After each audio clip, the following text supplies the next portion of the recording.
The return of Boruto Two Blue Vortex introduced the concept of multiple futures in the form of Koji's ability called Prescience. This allowed him to mold the future itself by changing the events of the past, which would lead one to believe that Koji is the mastermind behind the plan to save the planet. But what if I told you that wasn't the case? What if I told you that it was instead a future version of Boruto himself? You see, this revelation came to me in chapter 2 of Boruto Two Blue Vortex, back when Boruto first mentioned the true horrors of the Ten Tails. Koji then went on to affirm his knowledge on the beast itself, saying that the Ten Tails consumes Otsutsuki. He then went on to say, well, in truth, they're just a beast that feeds on anyone and everyone on instinct until they find an Otsutsuki. That's when I saw the connection between Boruto's story and that of Attack on Titans. You see, this goes far beyond the Titans and the Ten Tails. Boruto himself walks a similar path to that of Irin, which is that he must use the knowledge of the future to change the events of the past. For this to make sense, you first need to understand the connection between the Titans and the Ten Tails, because it serves as the basis for everything else. You see, around 2,000 years in the past, a slave named Ymir discovered a large tree while trying to flee from her masters, the Eldians. The tree itself had an entrance that led to a pit full of water, which Ymir then entered and of course fell into the pit. Now as she sank, a spine-like entity attached itself to her back, and she then transformed into the very first Titan. She then returned to the Eldians with her newfound powers and served under King Fritz, eventually bearing him 3 daughters. Now when Ymir died, Fritz ordered his daughters to consume her body to retain her power,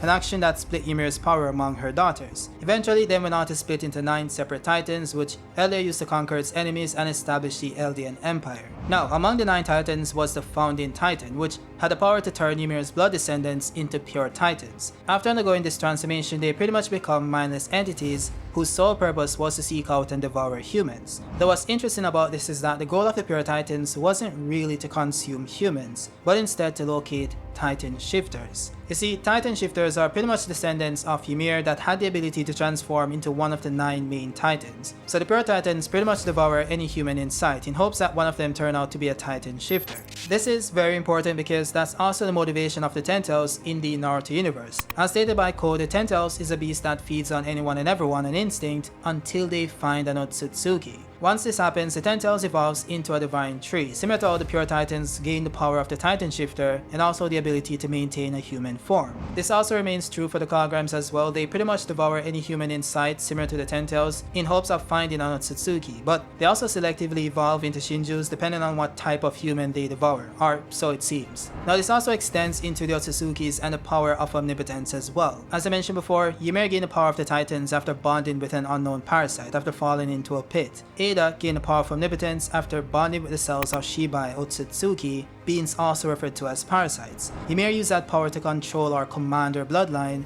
as per her wishes and also the wishes of her lover King Fritz, while Ada used that same power to command humans and also switch the lives of Boruto and Kawaki as per the wish of Kawaki, the boy she likes. Now the power she used to command her bloodline is passed down in the form of the Founding Titan, whose power King Fritz used to manipulate the memories of the people of Paradise Island, such as the memories of the Great Titan War, as well as all knowledge about the world outside of the walls. This only affected the memories of subjects of Ymir, which are pretty much humans that share her bloodline. The same can be said for the power of omnipotence, since it only affects those who possess chakra. This was pretty much confirmed in chapter 79 when Momoshiki explained that people's memories have been altered. Every person's consciousness is by nature linked through chakra, so it's not impossible for a god to meddle with it if they so choose. So this pretty much implies that omnipotence, or at least this use of omnipotence to manipulate the memories of humans, is possible because of the connection they share through chakra, which links everyone's consciousness. This is of course similar to the subjects of Ymir being connected because of their shared lineage, thus being connected to the past, which is the source of the power for the Titans, which also makes them susceptible to the power of the Founding Titan. By the way, the connections humans share in the Naruto universe is also somewhat similar to that connection as well. That's because every human on the planet gained chakra from the same person,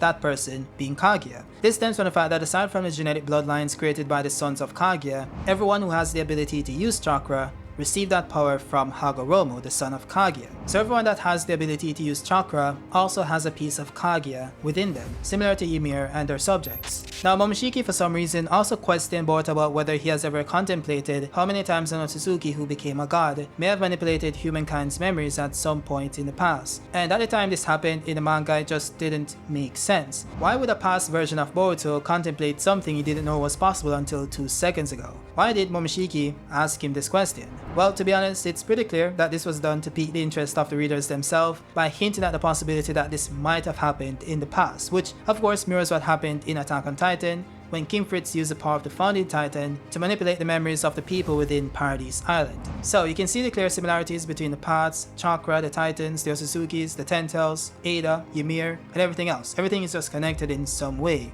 Now, how does this connect to future Boruto? Well, as I mentioned in my prior video on the topic, it appears that Koji is keeping certain details about the future from him. You see, this stems from the fact that when Boruto said that he can never agree to the option of killing Kawaki, Koji didn't seem to agree, just based off his facial expression. In fact, after Boruto goes on to say that his goal is to get his family back together, the manga made it a point to highlight Koji's reaction to this, not just once, but twice. And as I mentioned in my prior video on this topic, this isn't the reaction of someone who is in agreement with what was just said. In fact, it seems like the opposite. This leads me to believe that Koji saw the possible future in which Kawaki fights Boruto atop the Akage monument, and he's trying his best to ensure that this future happens. Now this will become very clear when you start to understand that while Boruto and Koji share the same goal of achieving the best possible future, the ways in which they get to that future may differ between the two of them. We see this in the fact that Boruto was surprised to learn that Juro was after Himawari, which means that she's the person he's trying to devour, and also that she has some connection to the Nine Tails. Koji likely kept that information from him since Boruto, knowing this, would try to protect Himawari, thus getting killed by Juro. Now this isn't a sinister deed in any sense of the word, right? Because Boruto dying would spell the end of the planet itself, but it does show that Koji is prepared to sacrifice anyone for the future he deems to be the best one, while Boruto of course would try to find another way. So even though Koji says that Boruto is also a singularity, which are pretty much beings who diverge from the track called fate because of their knowledge of multiple futures, all of this still rests on whatever Koji tells him. So Boruto's entire existence as a singularity is in essence at the mercy of Koji himself. Now, how does this connect to future Boruto? Well, this stems from the fact that Koji's detailed knowledge on the future also seems to be very selective. Now I noticed this in chapter 16 when Koji was able to see every detail about Boruto's Flying Thunder God, including Boruto's own reasoning behind it. He also knew exactly when it was created, he knew what it stemmed from, its weaknesses and its perks, he knew everything about it to every minute detail. It's almost as if someone explained it to him. He also knew that Ada would view that specific conversation and knew exactly when she would do it, which is why we see him working with Ada in chapter 16 when he wasn't before that. Yet at the same time, he needed confirmation for some reason that the Ten Tails was in Jigen's dimension before allowing Boruto to teleport to, well, that dimension. He also chose to attack Koda on the day he knew the Ten Tails was going to evolve instead of, let's say, a day before, which would have given them more time to accomplish the mission. And before anyone says that Koji didn't really know when the Ten Tails would evolve, this is outright implied by the fact that he goes on to tell Boruto that they don't have enough time left, which is why he was trying to pinpoint the Toad's location, which also means that he knew that the point of evolution was closely approaching, and he was 100% correct. So why would Koji not do every single thing in his power to stop the evolution of the Ten Tails, while at the same time pretending as if he did?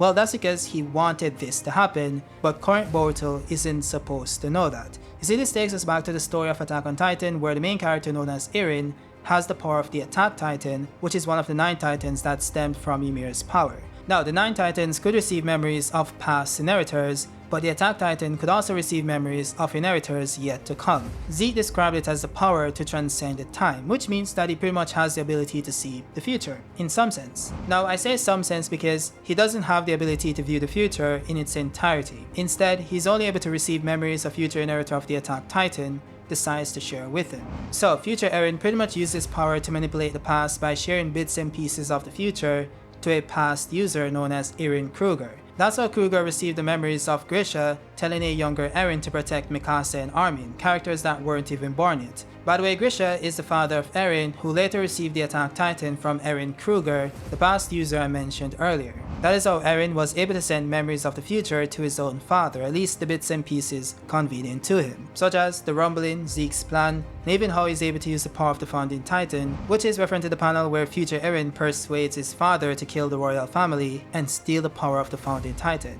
Now what's interesting about this is that future Eren can't send memories of the future to a past version of himself, because the ability only allows memories to be sent between individual users, whether they reside in the past, present, or future. So future Eren found a way around this by simply sending memories of the future to past users such as Eren Kruger and his own father. which a younger version of Eren later gained access to by seeing his father's memories. That's because, as I mentioned before, Titan shifters are able to see the memories of past users. So if future Eren showed memories of the future to his father in the past, then present time Eren could gain access to those future memories by viewing the memories of his father, which is exactly what happened. Now the point of this entire video is to show that Eren from the future, using the knowledge of the future, manipulated the past to create his own desired outcome. He did this by selectively choosing what to feed the prior users of the Attack Titan, which in turn determined what his younger self knew about the future as well. So what if a future version of Boruto is doing something similar? What if he's dictating the events of the past? This would make perfect sense since he knew that Koji would gain the ability to use Prescience, thus having knowledge of all possible futures. So similar to how Koji knew that Ada would view his and Boruto's conversation at that specific moment in time,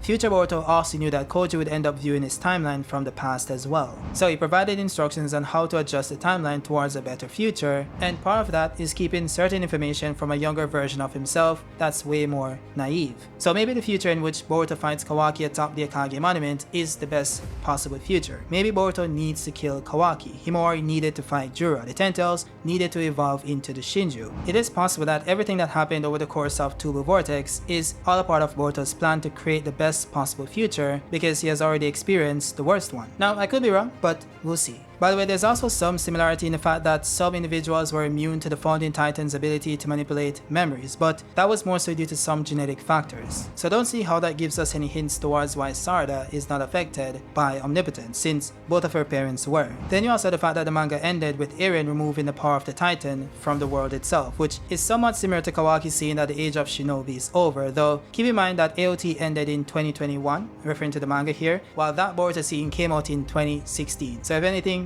AOT took that from Boruto, okay? With that said, that's it for the video, guys. I know some people are going to mention plagiarism and all that stuff, which you guys kind of did in the prior video, but I just want to say this. You'd be hard-pressed to find a story in recent times that isn't influenced by something else or has similarities to some other properties, because believe it or not, people tend to draw inspiration from other stories and then put their twist on it to add some unique value to it. So it could actually be the case that Ikimoto or Kishimoto didn't take inspiration from Attack on Titan when creating the story, but they both took from the same property, so they have many similarities. And this isn't a bad thing as long as it's not one-to-one plagiarism, which clearly isn't the case here. So I just wanted to point out the similarities between the two stories that I love, and maybe Boruto goes in the same direction when it comes to the future stuff, but I could be wrong, so we'll see. With that said, again, if you guys liked it, drop a like down below and subscribe to me, and I'll see you guys on the next one. Peace!